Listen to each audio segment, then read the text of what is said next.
नापाकी की हालत में मर्द और औरत कौन से काम कर सकते हैं और कौन से काम नहीं कर सकते, दोनों की तफसील सुनने पहले ये समझ लें कि कौन कौन से काम नापाकी की हालत में कर सकते हैं।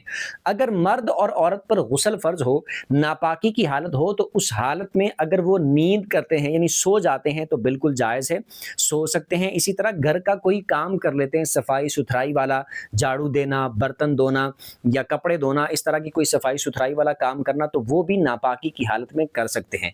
इसी तरह नापाकी की हालत में अगर खाना पकाते हैं, आटा गूंथते हैं, हांडी पकाते हैं, इस तरह कोई खाने वाली चीज़ पकाते हैं, तो वो भी बिल्कुल पका सकते हैं, जायज़ है।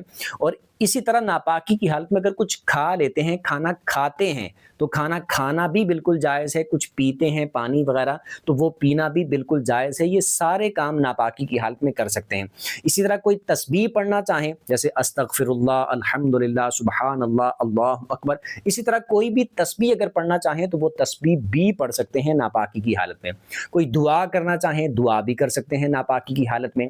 तो ये सारे काम नापाकी की हालत में किया जा सकते हैं। और जो काम नहीं कर सकते वो ये है कि नमाज नहीं पढ़ सकते, कुरान को टच नहीं कर सकते, ज़ुबानी भी कुरान की तिलावत नहीं कर सकते, मस्जिद में दाखिल नहीं हो सकते। बाकी इनके अलावा बाकी जैसे मैंने सारे काम बताए वो कर सकते हैं।